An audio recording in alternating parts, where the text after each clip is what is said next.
Amém. Graças e paz, irmãos. Continuar, com o nosso estudo aqui das jornadas, povo de Israel.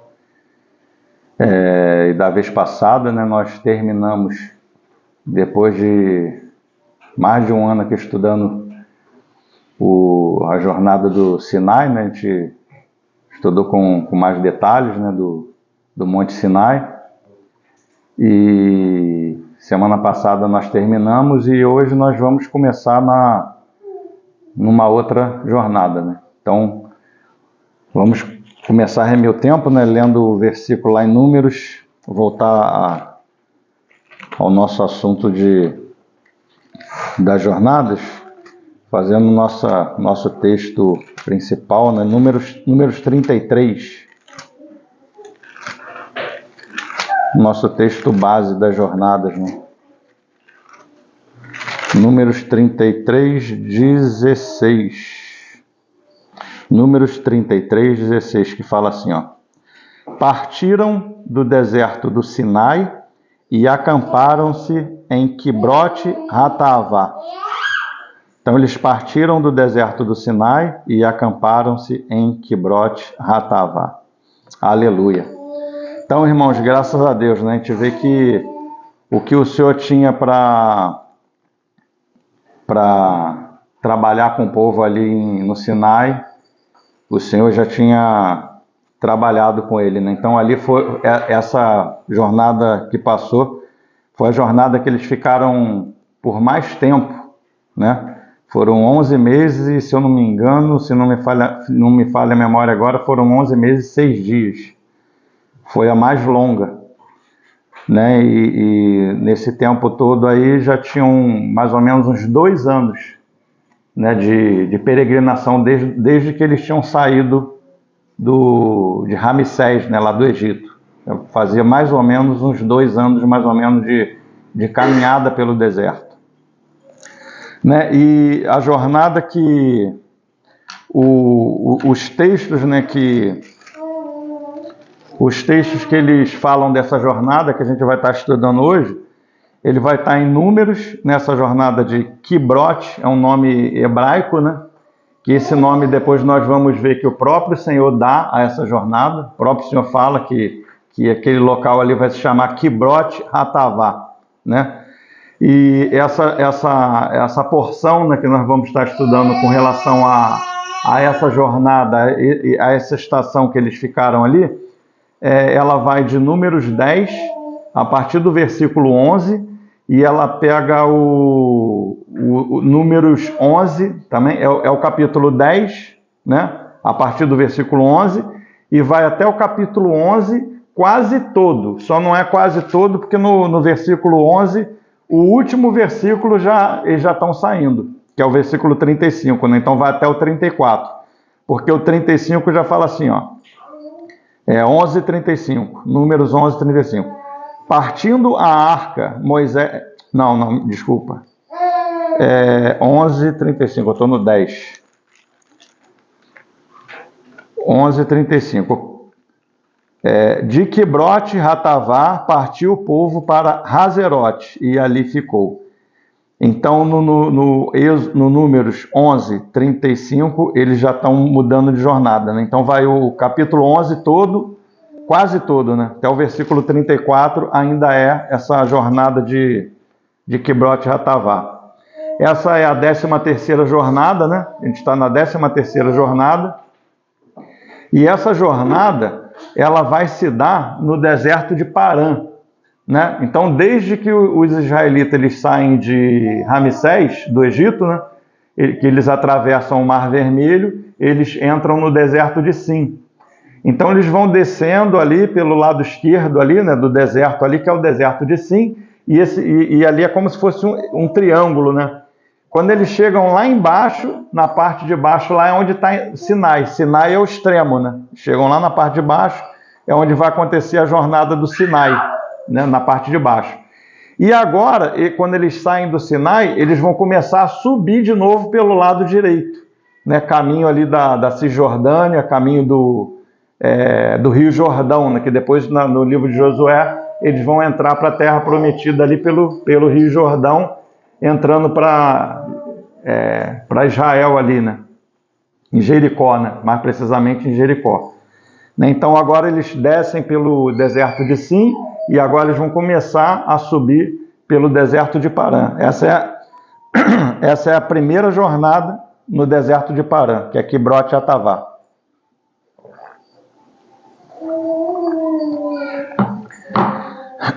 Então aqui, irmãos, quando eles começam, né, nessa jornada, né, vamos ver aqui Números 10, vamos ler só o versículo 13. Essa jornada ela vai começar no versículo 11, mas eu queria ler só o 13. Assim, pela primeira vez se puseram em marcha, segundo o mandato do Senhor por Moisés. Então era a primeira vez que eles estavam se colocando em marcha. Era a primeira vez. Então o Senhor já tinha ali no deserto do Sinai, e já tinham construído a arca, já tinham construído a mesa, já tinham construído o propiciatório, né, o candelabro, a mesa, o altar de bronze, o altar de ouro, de incenso, né?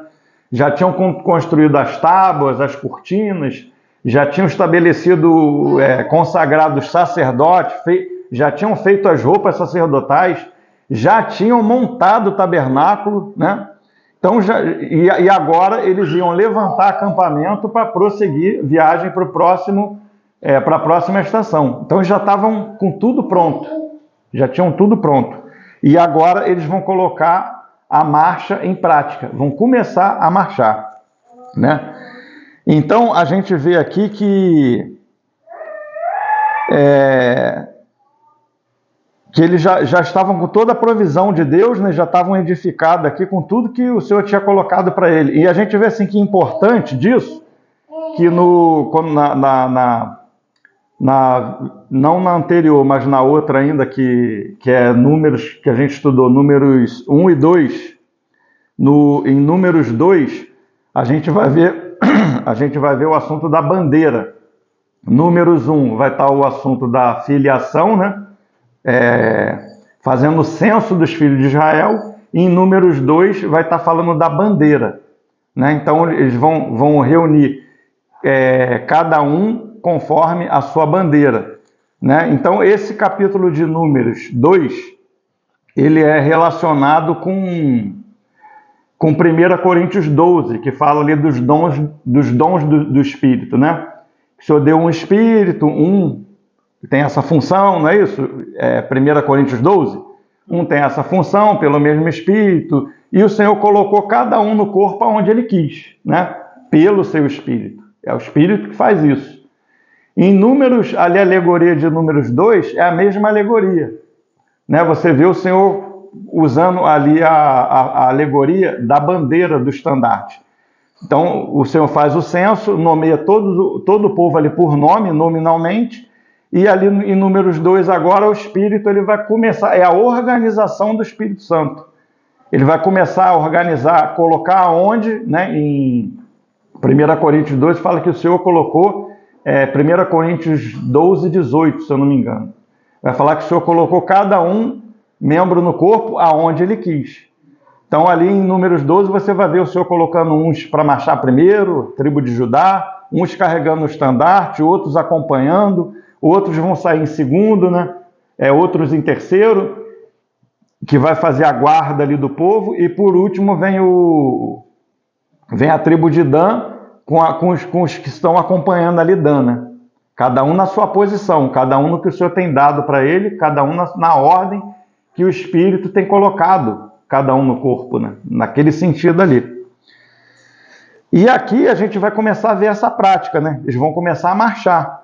Então vai falar aqui, Êxodo 10, 11, vai falar assim: aconteceu no ano segundo, do segundo mês, aos 20 do mês, que a nuvem se ergueu de sobre o tabernáculo da congregação. Os filhos de Israel puseram-se em marcha do deserto de Sim, jornada após jornada, e a nuvem repousou no deserto de Parã.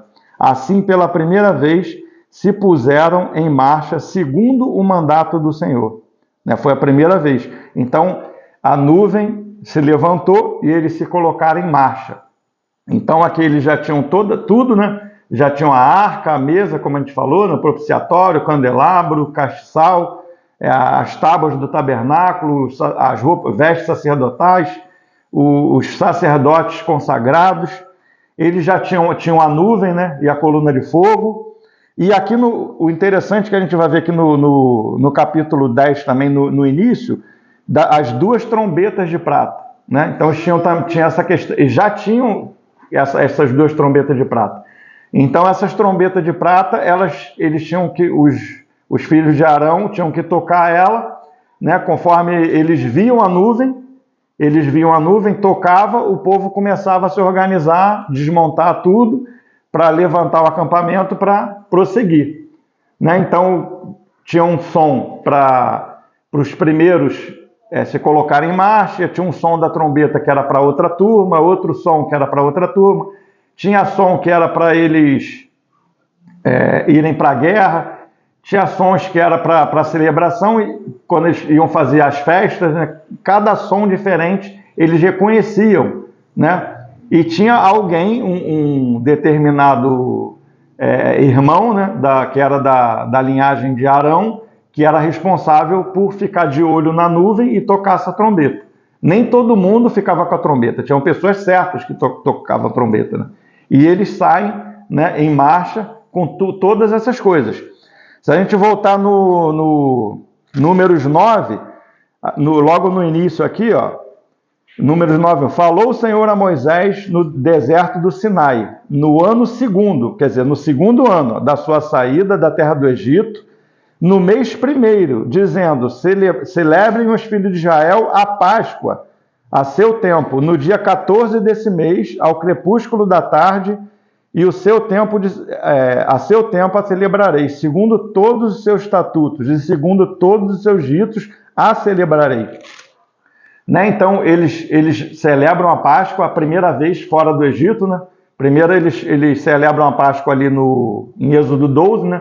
Aí eles saem do Egito e agora já se passou um ano, eles estão no segundo ano. Vão celebrar a Páscoa, né? A segunda vez. Então, eles têm a nuvem, tem as trombetas, né? E agora está tudo organizado pelo Espírito, vamos dizer assim, né? O Senhor colocando cada um no corpo onde Ele quis. Então tem aqui, né, no versículo 14 de Números 10, 14. Primeiramente, queria chamar a atenção dos irmãos para essa palavra.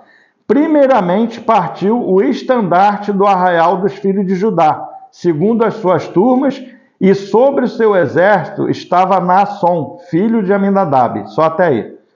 Né? Então, primeiro partiu o arraial dos filhos de Judá, que era isso que ele tinha estabelecido lá, né, em Números 2, a posição de cada um, e Judá ele ia na frente com o estandarte. E tinham outras tribos que iam com Judá, mas não estava com o estandarte. Era Judá que carregava o estandarte, né?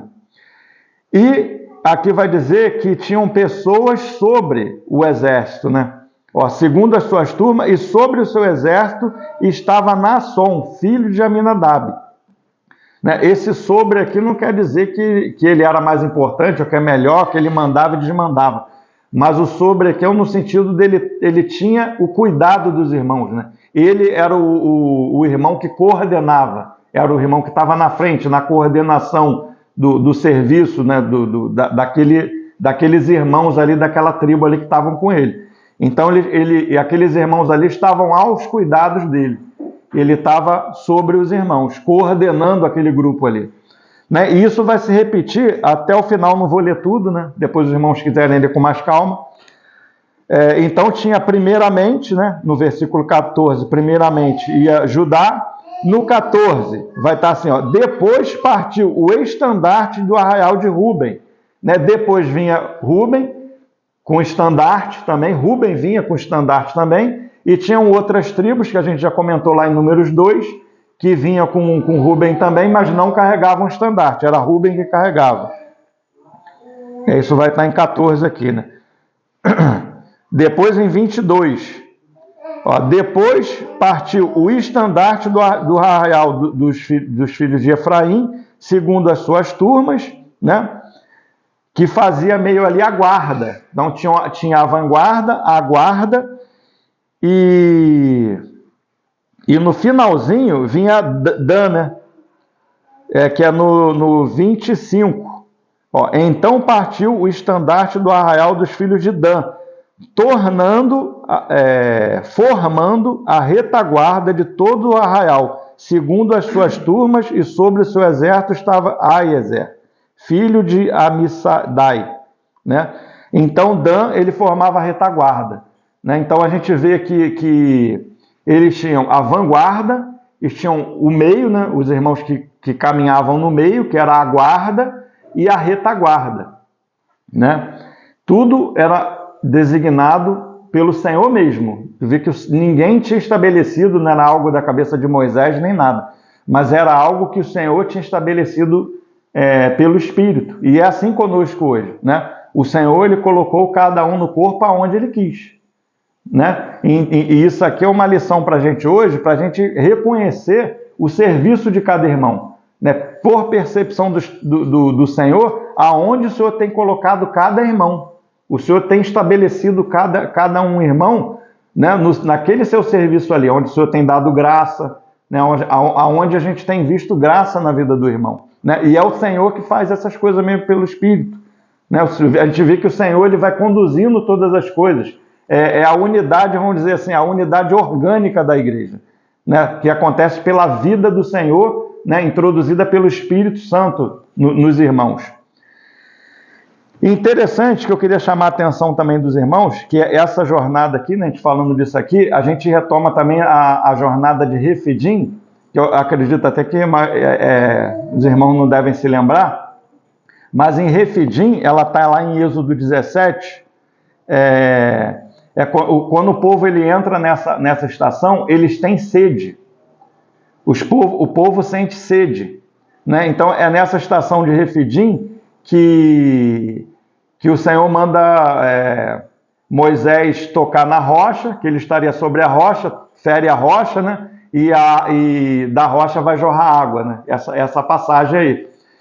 E vamos lá ver rapidinho, Êxodo 17.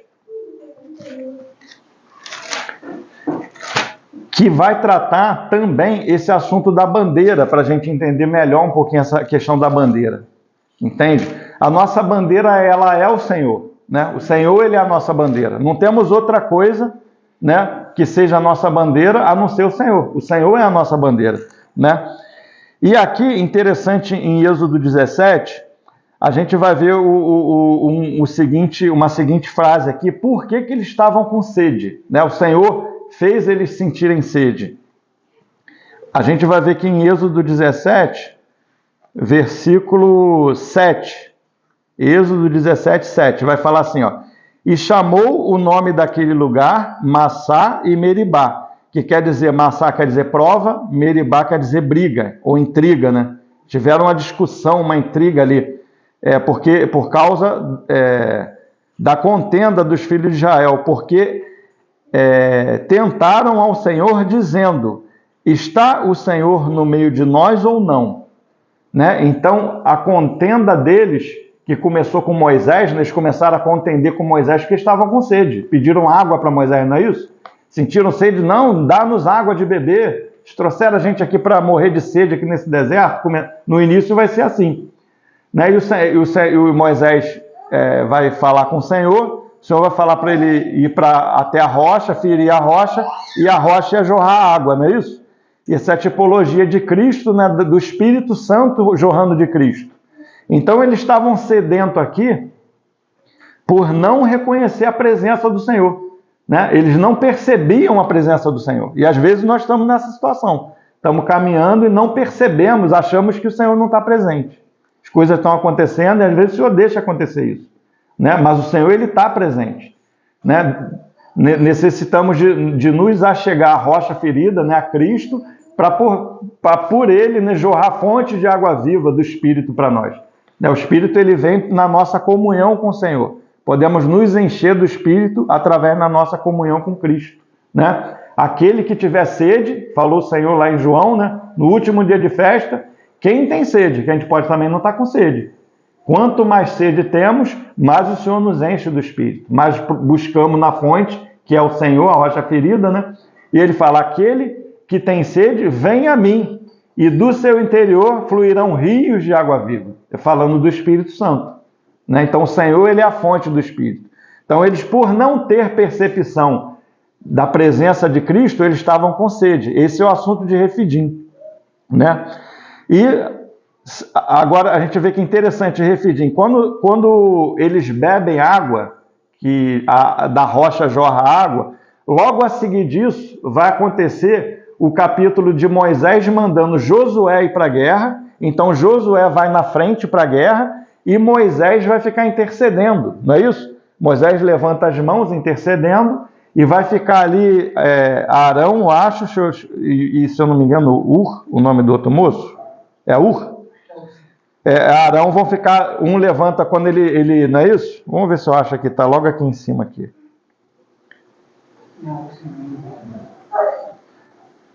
Vai estar no versículo, acho que é 11. Quando Moisés levantava a mão, Israel prevalecia. Quando, porém, ele baixava a mão, prevalecia Amaleque. Ora, as mãos de Moisés eram pesadas, por isso tomaram uma pedra e o puseram por baixo dele. E Arão e Ur sustentavam-lhe as mãos. Arão e Ur mesmo. Um de um lado e outro do outro. Assim ficavam as mãos firmes até o pôr do sol. E Josué desbaratou Amaleque e a seu povo a fio de espada. Olha só que interessante, irmãos. Logo depois, eles estavam com sede, não é isso? Refidim? Estavam com sede. Então o Senhor orienta eles Moisés para ferir a rocha, que é a alegoria de Cristo, né? Que é a rocha ferida, para jorrar do Espírito. Eles se saciam da água, né? Ou seja, se enchem do Espírito. Logo depois disso aqui vai acontecer a batalha do povo de Israel com Amaleque. Amaleque na Escritura é uma figura da carne. Então agora eles estão cheios do Espírito, pode brigar contra a carne. Então aqui é a figura disso. Josué, cheio do Espírito, já beberam a água, já se saciaram, vão brigar com Amaleque. E Josué toma a frente na batalha, e Moisés, Arão e Ur vão ficar na intercessão. Não é isso que a gente está vendo aqui? Moisés está orando, Arão e Ur estão intercedendo ali, sustentando as mãos também em oração. É a alegoria da oração e intercessão, não é isso? E logo aqui no final desse texto aqui, 17, Êxodo 17, 15. E Moisés edificou um altar e lhe chamou O Senhor é minha bandeira. Aqui está o assunto da bandeira. Ou Jeová Nissi, né? Conhece como Jeová Nissi. O Senhor é minha bandeira. E disse, porquanto o Senhor jurou, haverá guerra do Senhor contra Amaleque de geração em geração. Ou seja, guerra do espírito contra a carne. Do espírito contra a carne, né? Mas o Senhor, ele é a nossa bandeira, né? Então, a bandeira é a tipologia da presença de Cristo. Que Cristo, ele está no nosso meio pelo Espírito Santo, né? Então, essa é a tipologia. Eles não percebiam a presença de Cristo, estavam com sede, né? O Senhor supriu com a alegoria da água jorrando da rocha, o Espírito. Agora eles têm condição de lutar contra Amaleque, e agora eles reconheceram a presença do Senhor. A presença do Senhor está a tipologia ali da bandeira, ou estandarte, né? É por isso que eu voltei aqui. Por que eu estou voltando aqui, irmão? Vamos voltar lá para Números 10. Em Números 10, né, em Números 2, a gente vai ver essa mesma coisa, né, que eu falei. Em Números 2, o Senhor tocando no assunto dos estandartes, separando colocando cada um no seu lugar. E em Números 10, agora, eles vão colocar isso em prática. Números 10, eles vão colocar essas coisas em prática.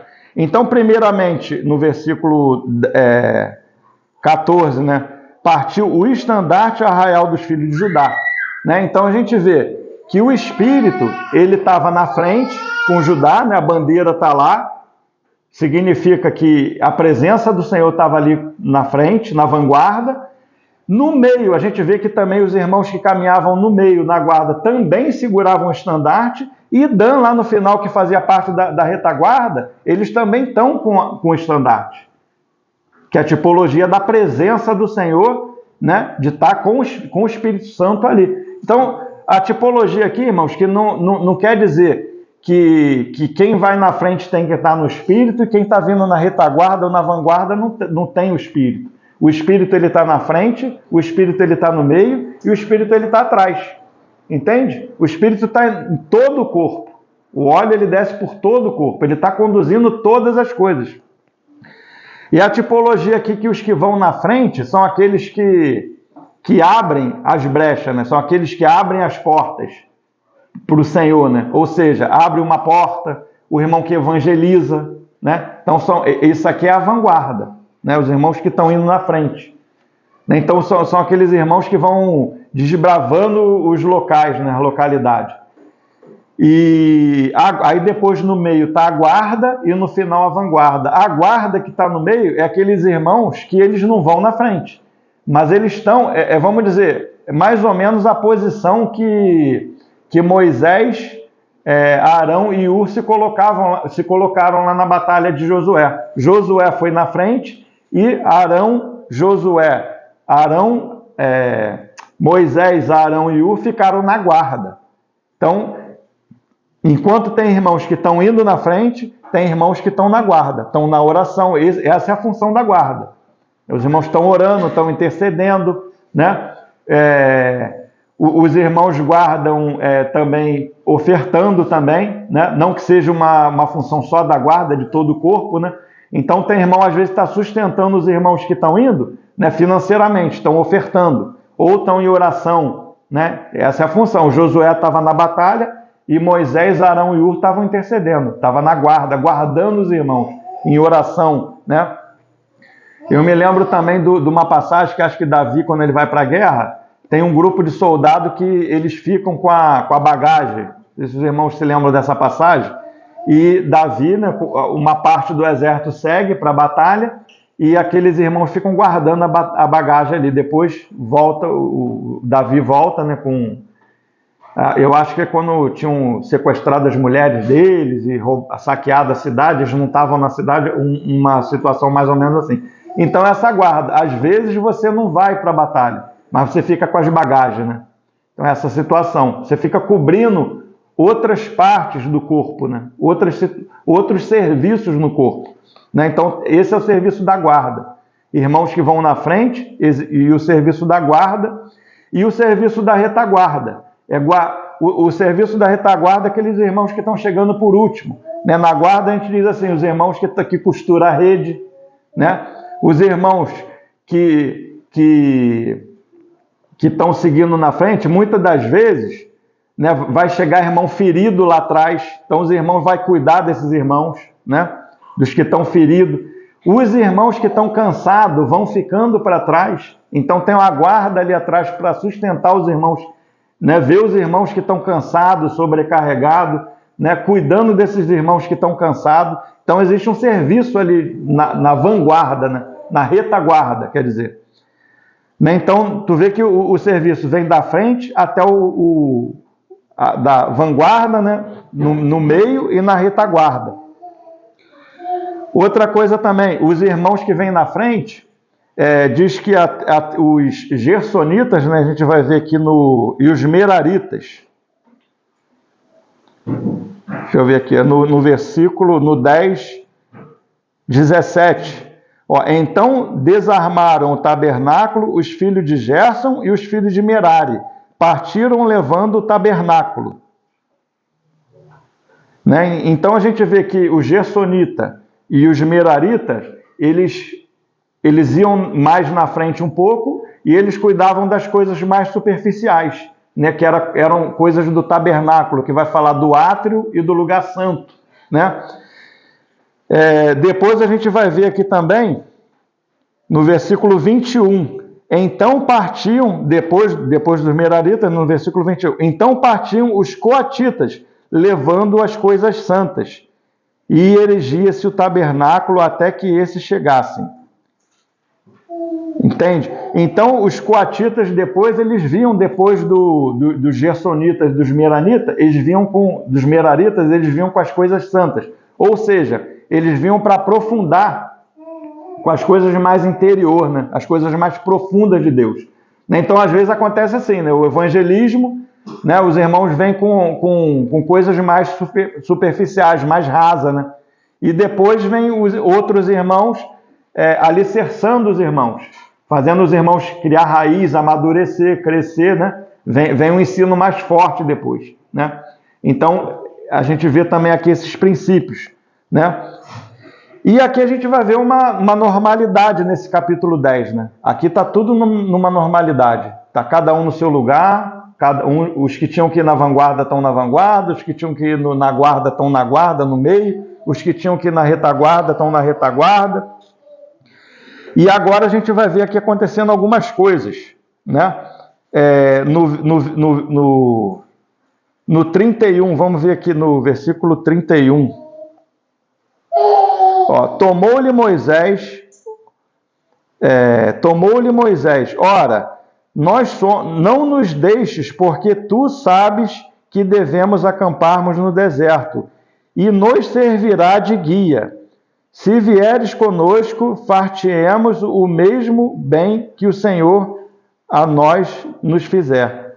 Então Moisés aqui a partir do versículo 29, Moisés fala para Obabe, filho de Reuel, o midianita, sogro de Moisés: estamos de viagem para o lugar de que o Senhor disse: dar-vos-ei, vem conosco e te faremos bem, porque o Senhor prometeu boas coisas a Israel. 30. Porém ele respondeu: não irei, antes irei à minha terra e à minha parentela. Aí depois no 34 Moisés vai insistir para ele ir. Aí depois o texto não diz se ele foi ou não. Mas o interessante aqui é que Moisés, na minha versão aqui, está falando: se vieres conosco, far-te-emos, porque tu serás de guia. No 33, né? Tornou-lhe Moisés: ora, não nos deixe, porque tu sabes que devemos acamparmos no deserto e nos será de guia. E tem uma versão que eu li que fala que você será como os nossos olhos. Tem alguém que tem essa versão aí? Não. Oi? O meu diz. Como é que é? Contudo, Moisés insistiu: por favor, não nos abandones. Tu conheces bem os lugares onde devemos acampar no deserto, e tu poderás ser os nossos olhos. Tu poderás ser os nossos olhos. Então a gente vê, né, interessante que números, como eu falei quando eu estava falando sobre Números 1, que esse livro, no início, no original, ele se chamava Badmidbar, que significa o nome em hebraico, né, no deserto, porque todo ele vai acontecer nessa peregrinação no deserto, né? E no deserto é onde vai ficar explícito toda a debilidade de todo mundo. Então esse livro de Números aqui, onde tem debilidade, ele vai mostrar. Porque isso era uma função do deserto, né? Vamos ver Deuteronômio 8. Deuteronômio 8, é um texto que eu gosto de ler a beça, vamos ler de novo.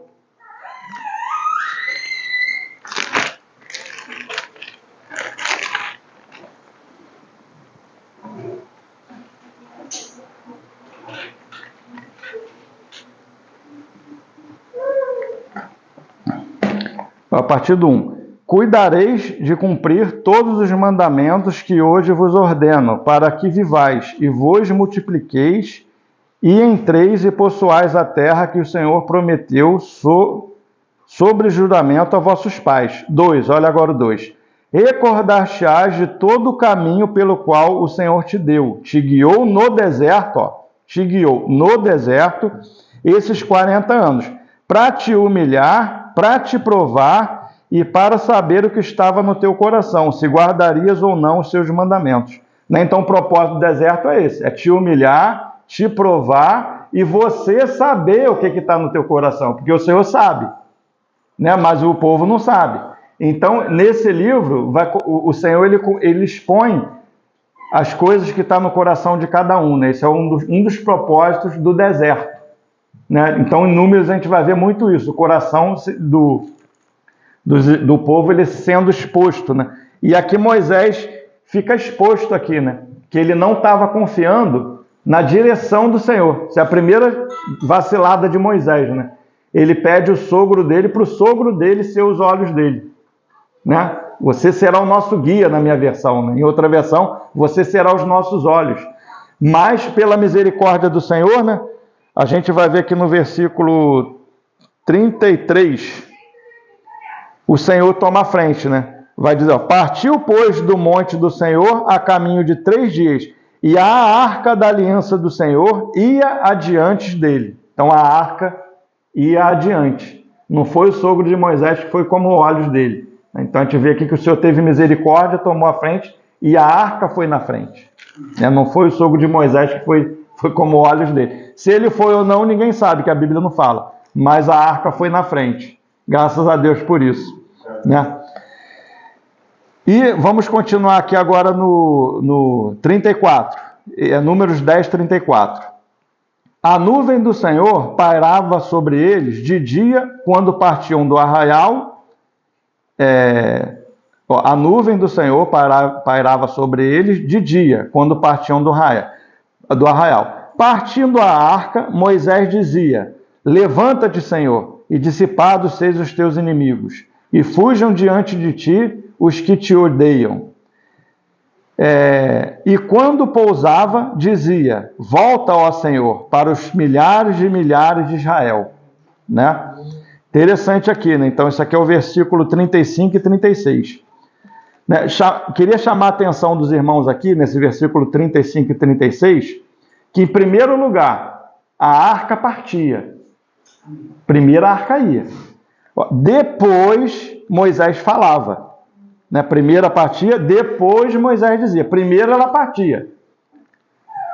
Levanta-te, Senhor, e dissipados sejam os teus inimigos, e fujam diante de ti os que te odeiam. Aí no 36, e quando ela parava, quando a arca pousava, dizia, volta ao Senhor para os milhares de Israel. Então a gente vê que é interessante, né? Moisés ele falava, depois que ele observava a arca. Moisés observava a arca. Quando a arca partia, ele, partiu. Aí ele dizia, levanta-te, Senhor. Né? Ele falava aquelas frases ali. E ele observava, quando ela parava, ele, Senhor, volta para o teu povo, né? Para os milhares de milhares aqui. Mas a arca ia na frente e a arca pousava. Né? Era a arca que estava conduzindo o povo. Né? Então, primeiro, ele era um irmão que tinha essa percepção. Essa é a percepção que hoje nós temos que ter como povo de Deus, né?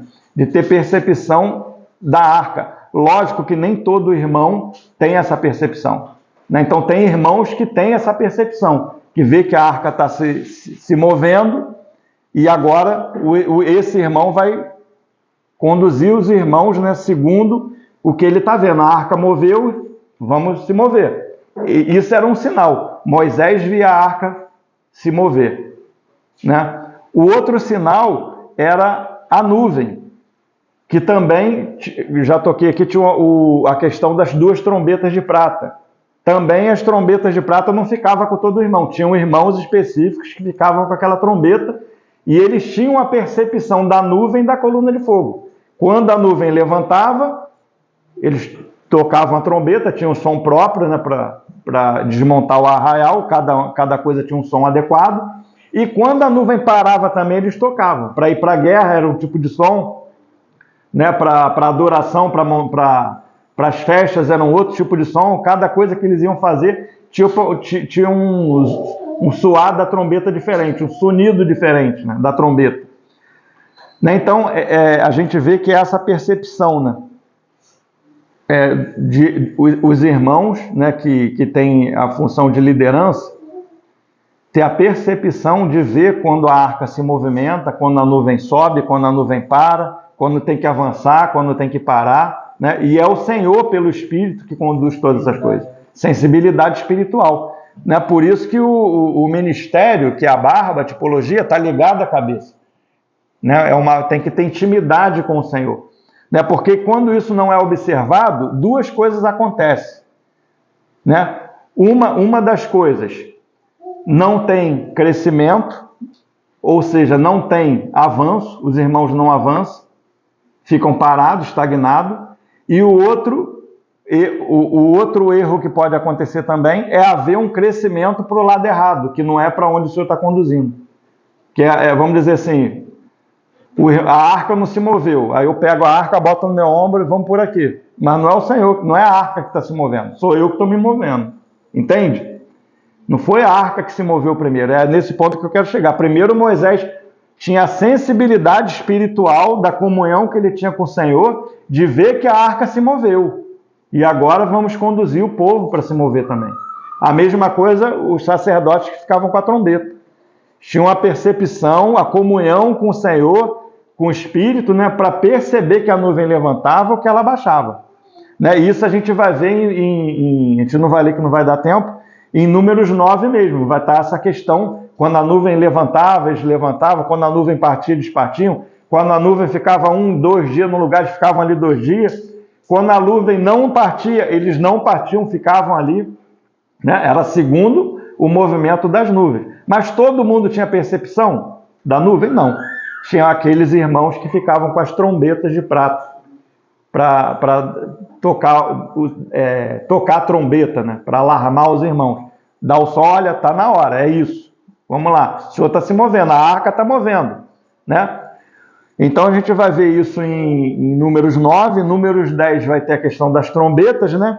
E o interessante também em Josué 3. No livro de Josué 3 também tem uma outra alegoria, que depois, se os irmãos quiserem ler também com calma, acho que é de 1 a 4, Josué 3, de 1 a 4, que quando a arca ela ia na frente, os irmãos observavam que a arca ia. E tinha um detalhe na arca avançando com os irmãos. Em Números 4, a gente vai ver que a arca ela era coberta por um pano azul por cima da arca, que significava que era Cristo como um homem celestial, algo do céu, né? Cristo mesmo, celestial. E tinha essa percepção. Os irmãos viam, os israelitas, né, na alegoria, eles olhavam, viam a arca. Tinha um plano azul, é a arca. Olha lá, o plano azulzinho lá é celestial, o povo ia atrás. Mas se não visse o plano azul, tem alguma coisa errada aí. Tinha que ser algo celestial, entende? Então, esse é um sinal para o povo. Uma identificação. É uma identificação. Porque se você está vendo liderança indo para frente e tu não está vendo o plano azul, opa, tem alguma coisa errada. Tem alguém se movendo aí fora do... Não é a arca que está se movendo, porque não tem o pano azul por cima. Né? Você identifica que é a arca pelo pano azul, ou seja, tem que ter algo celestial. Isso é uma identificação pro povo. Porque eu posso simplesmente pegar algo da minha cabeça, né? Não, isso aqui é a arca, vou botar lá. Eu quero ser o primeiro, né? Eu quero ser Judá, quero estar lá na frente com o estandarte. Eu pego a arca, boto no meu nome e saio correndo lá para frente. Os irmãos olhou lá, viu, olhou para a arca. Pô, não tem... o Senhor não está naquele negócio ali, não. Não tem o pano azul. Entende? É uma percepção que o povo tem que saber se é o Senhor ou se não é. Entende? E isso vai fazer toda a diferença, porque a gente pode não crescer ou crescer para o lado errado. Crescer para o lado errado hoje seria mais ou menos o quê? Mais ou menos como Laodiceia. Você tem tudo. Está tudo bonitinho, só que o Senhor, a arca não está ali. Né? Laodiceia não era Laodiceia, que era assim? Tinha tudo, mas o Senhor estava do lado de fora batendo na porta querendo entrar. Tinha tudo menos a arca. É mais ou menos isso. Olhou para frente, não viu, não tem nada celestial, opa. Então, quando a arca ia, a arca estava coberta com pano azul, o povo seguia, né? Está em Josué 3, de 1 a 4.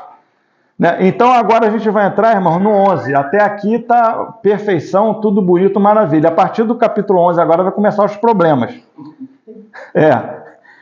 11, 1.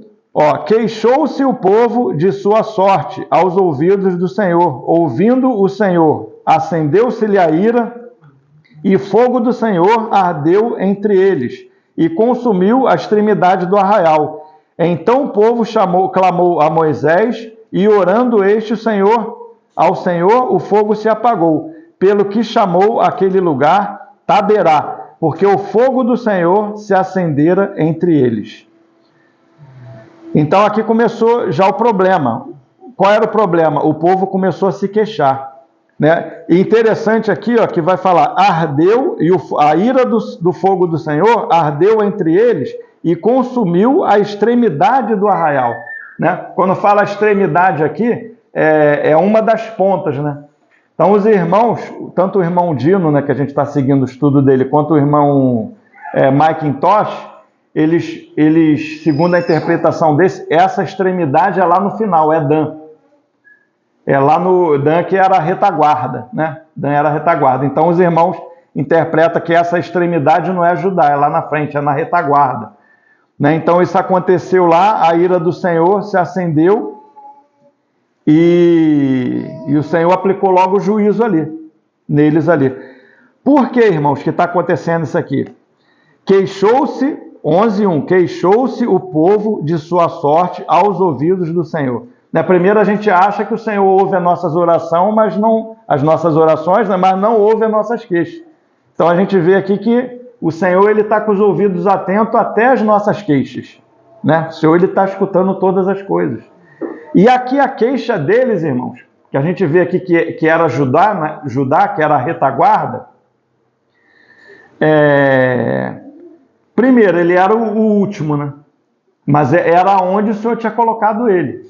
Então, às vezes você vê assim, caramba, os irmãos estão indo na frente, os irmãos foram na frente. Aí está chegando lá atrás, está chegando irmão cansado, lá atrás está chegando irmão machucado, está chegando rede para costurar, né? Aí o que se entende, né? Isso aqui é o que eu, no caso, os irmãos, se quiser depois acrescentar alguma coisa, pode acrescentar, fica à vontade. Mas aí vem a murmuração, né? Rapaz, os irmãos foram lá, ó, os irmãos entraram, mas ó, começa a respingar os problemas, né?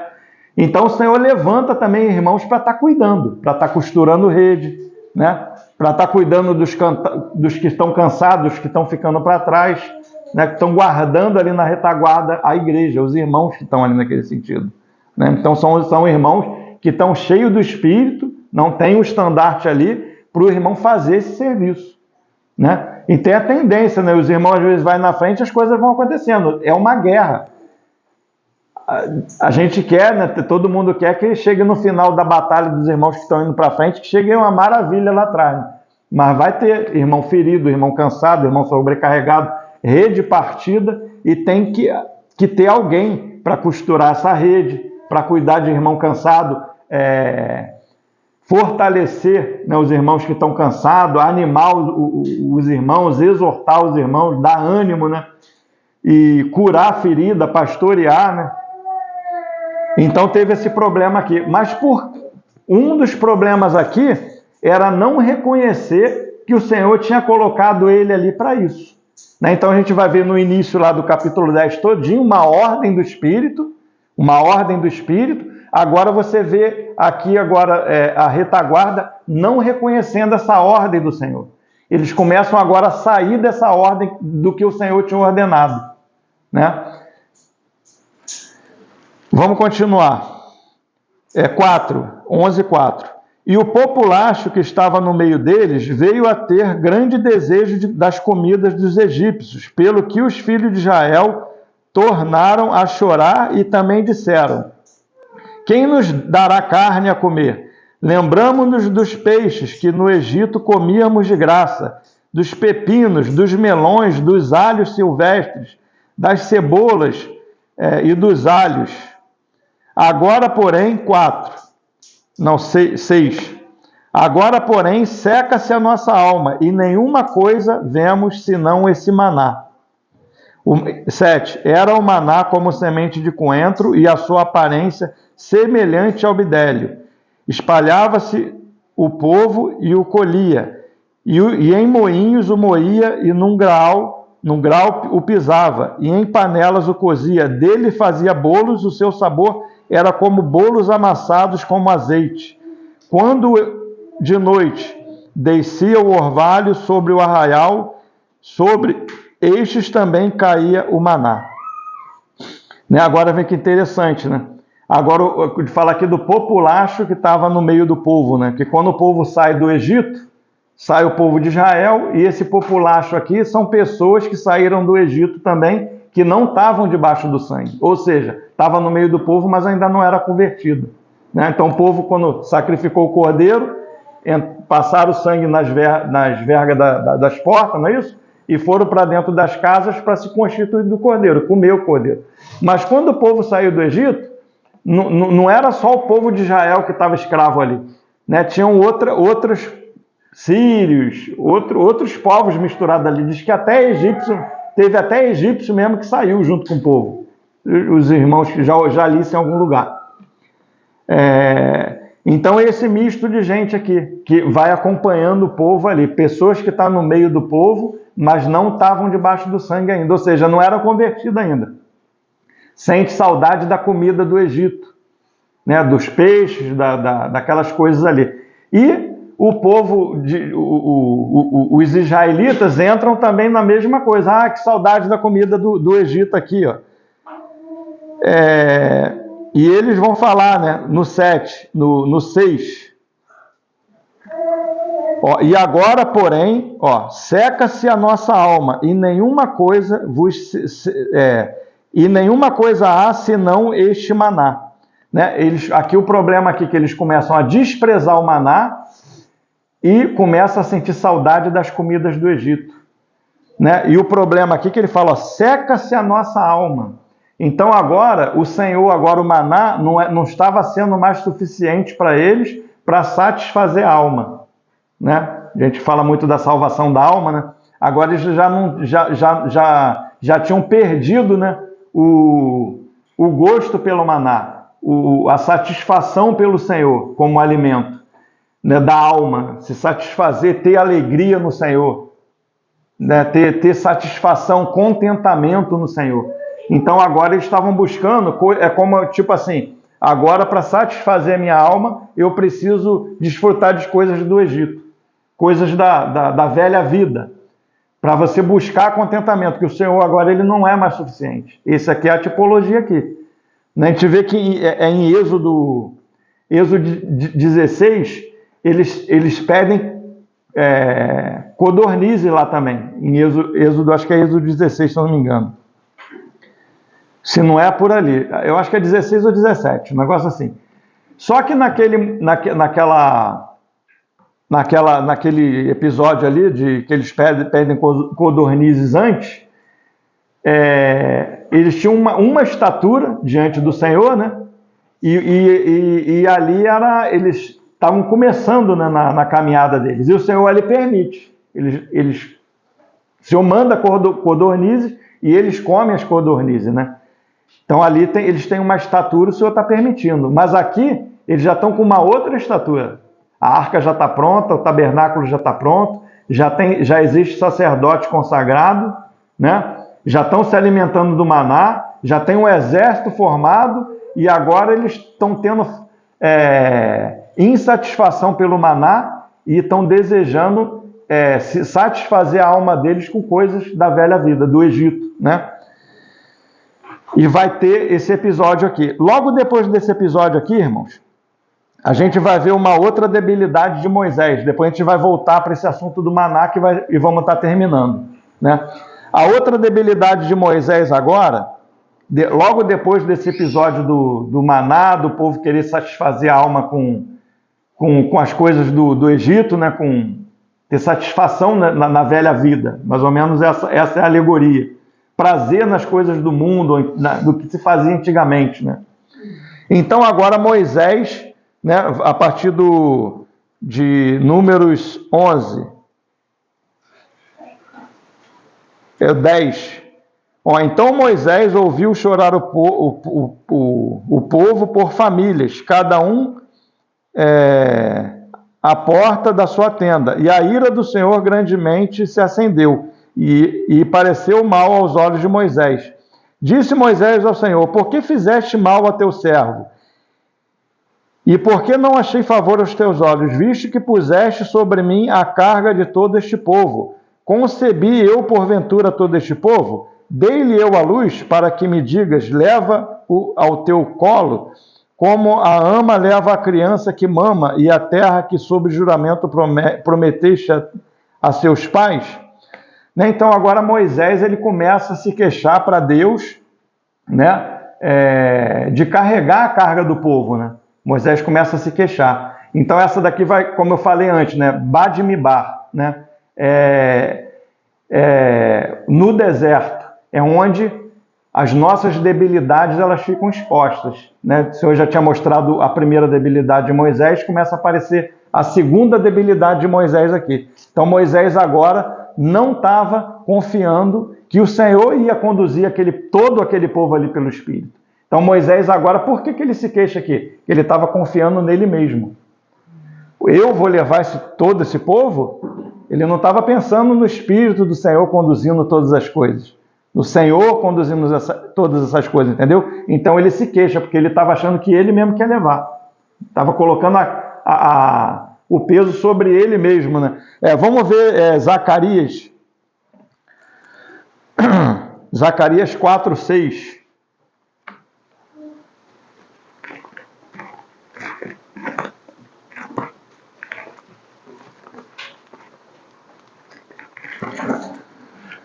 Zacarias 4:6. Prosseguiu ele e me disse: esta é a palavra do Senhor a Zorobabel, não por força nem por poder, mas pelo meu espírito, diz o Senhor dos Exércitos. Então a palavra do Senhor ali falando do depósito, né, do Espírito Santo, descendo por todo o corpo, né? Então não é por força nem por poder, nem para a força do nosso braço, mas é pelo Espírito, né? E Moisés aqui estava colocando a confiança no braço dele. Eu vou levar, Senhor, esse povo? E o Senhor vai designar aqui, logo depois disso, 70 anciãos, né, falando resumidamente. Então, Moisés, você vai separar 70 anciãos, homens responsáveis no meio do povo, né, que sejam anciãos no meio do povo, e vocês vão se colocar na porta da congregação. Eu vou tirar do espírito que está em você e eu vou colocar nesses homens para que eles possam te ajudar aí na caminhada. Então vão ser estabelecidos ali 70 anciãos, o Senhor faz isso, e aqueles moços ali vão começar a profetizar, né? Vão seguir ajudando. Aí a gente nota que a mudança ali, que antes era só Moisés, e agora vai ter 70 anciãos. É a única, mas o Espírito é o mesmo. O mesmo Espírito que estava só em Moisés, sozinho, conduzindo todo o povo, esse mesmo Espírito está em Moisés e nos 70 anciãos conduzindo o povo. O Espírito ele era suficiente. Então aqui vai aparecer a outra debilidade de Moisés, né? De não confiar no Senhor e não confiar no Espírito, né? E vamos continuar, né? Versículo 16. Disse o Senhor a Moisés: ajunta-me 70 homens dos anciãos de Israel, que sabes serem ancião superintendente do povo, e os trarás perante a tenda da congregação, para que assista ali contigo. 17. Então descerei e ali falarei contigo, tirarei do espírito que está sobre ti e o porei sobre eles, e contigo levarás a carga do povo, para que não a leves tu somente. 18. Dize ao povo: santificai-vos para amanhã e comereis carne, porquanto chorastes aos ouvidos do Senhor, dizendo: quem nos dará carne de comer? Íamos bem no Egito, olha só, íamos bem no Egito. Estavam falando que eles iam bem no Egito. Pelo que o Senhor vos dará carne e comereis. 19. Não comereis um dia, nem 2, nem 5, nem 10, nem ainda 20, mas um mês inteiro até vos sair pelos narizes, até que vos enfaixeis dela. Porquanto rejeitastes o Senhor, que está no meio de vós, e chorastes diante dele, dizendo: por que saímos do Egito? Quer dizer, estavam rejeitando o próprio Senhor, que o maná era a figura de Cristo, não a figura do próprio Senhor.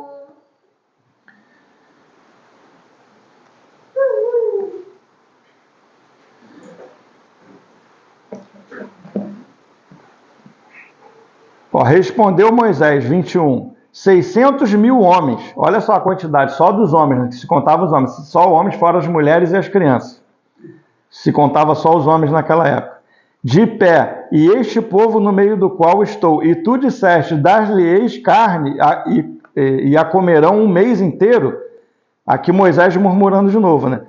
E não confiando no Senhor. Matar-se-ão para eles rebanhos de ovelha e de gado que lhes bastem, ou se ajuntarão para eles todos os peixes do mar que lhes bastem. 23. Porém o Senhor respondeu a Moisés, ter-se-ia encurtado a mão do Senhor? Agora mesmo verás se cumprirá ou não a minha palavra. Saiu, pois, Moisés e referiu ao povo as palavras do Senhor e pôs ao redor da tenda.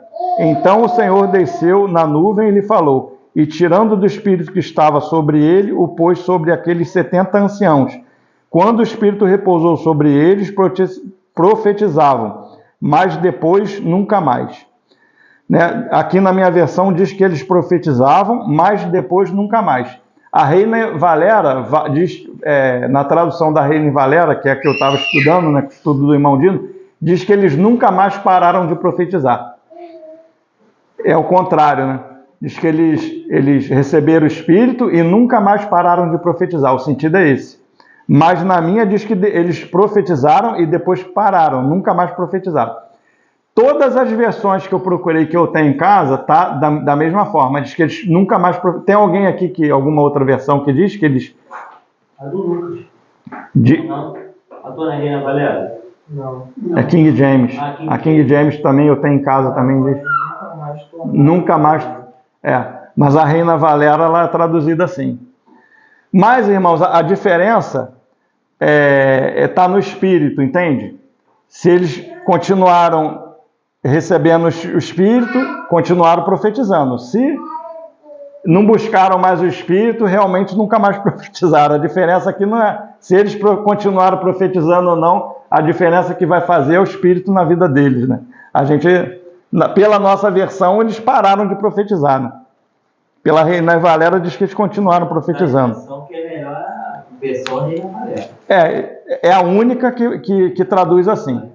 A única que traduz que eles nunca mais pararam de profetizar, né? E agora, irmão, para estar terminando, né, eu vou estar lendo aqui no 33, né, pular para o 33. 11, versículo 33. E estava ainda a carne entre os seus dentes, antes que fosse mastigada, quando se acendeu a ira do Senhor contra o povo e o feriu com praga muito grande, pelo que o nome daquele lugar se chamou Kibrote Atavá, porquanto ali enterraram o povo que teve o desejo da comida dos egípcios. Então, irmãos, a estatura do povo ali naquele momento ali, né, a ira do Senhor se acende e o Senhor chama aquele lugar, né, tá aqui, né, e o Senhor chamou aquele lugar ali de Kibrote Atavá, que quer dizer tumba. Tem duas traduções, né, que são similares. Tumba dos gananciosos ou sepulcro de concupiscências.